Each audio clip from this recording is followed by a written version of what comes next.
you would be awesome in the medical field. The pressure comes. I was kind of hoping your financial people could say, all right, here's your total loans. Before the payoff. Maybe $600, $700, $800, maybe $1,000 a day. You're watching undercover video of Government Accountability Office investigators. We didn't quite understand the FAFSA thing. Pretending to be students at 15 for-profit colleges across the country. A signing date right there for me. Most for-profit colleges get almost 90% of their operating money from federal student loans and grants. The students are promised a number of things. 16 of Gary Berger's clients were students at Sanford Brown. He says they all told him the same story. We talked to other students at other for-profits who told us they were tens of thousands of dollars in debt for diplomas and degrees that weren't transferable to public universities and colleges. They also told us they were promised jobs after graduation that didn't exist. Berger filed a lawsuit for his clients against Sanford Brown for making claims the company couldn't live up to. He's now negotiating with the company. I know you're nervous. GAO investigators found for-profit schools, including Sanford Brown, lied to students to get them to sign up. You're going to make more money. The New York Attorney General says the company admitted that placement data from multiple campuses had been falsified. Sanford Brown told us they're working with the AG to fix the issue.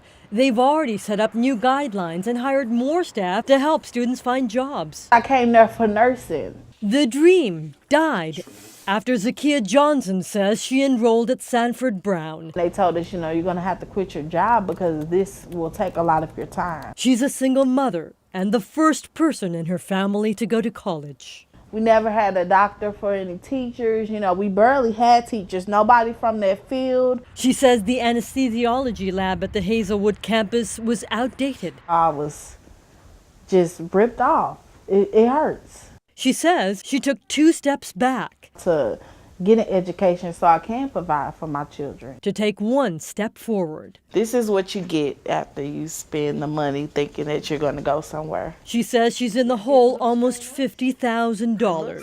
It's not accredited, can't use it anywhere, no one recognizes it. More Zakia Johnsons than he can count We don't accept many of their credits. end up on Alan Bird's doorstep. So the students really end up in a bind. He's the Dean of Admissions at the University of Missouri, St. Louis. I see the students who are either not satisfied with their experience or they realize that they can't afford to continue. He says students from for-profit colleges don't have the basic education they need to get into a college or university. They will likely have to start over. Senator Tom Harkin and his committee investigated for-profits for 2 years.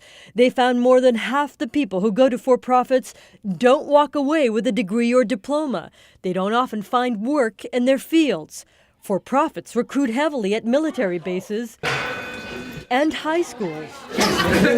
Every 30 minutes, a child filled with anticipation, It's scary. fear, It's an uphill battle. and hope walks through Julie Kampschrader's office door at Pattonville High. She says many of her students come from low-income homes. Are you passionate about music?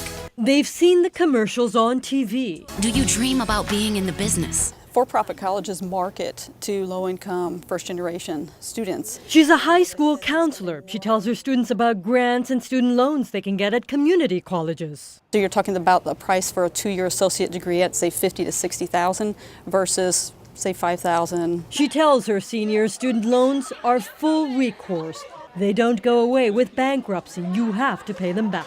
They will go after your Social Security. They will go after your paycheck. They will not stop. The Pattonville School District doesn't allow for-profits to recruit here.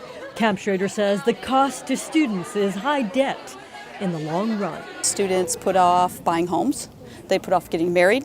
They put off having children, saving for retirement, and they typically will take a job that they do not want. She's one of the few high school counselors in the country who lobbies lawmakers to regulate for-profit colleges. For-profit schools make a tremendous amount of money, and they use a lot of it to lobby the Congress.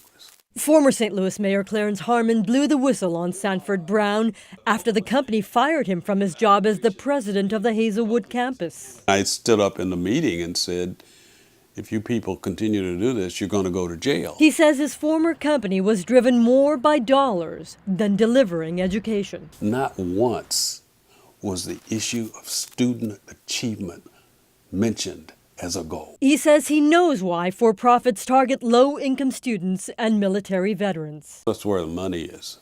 You can do it. That was my dream. The dream It's crushed now. Go high. is delayed.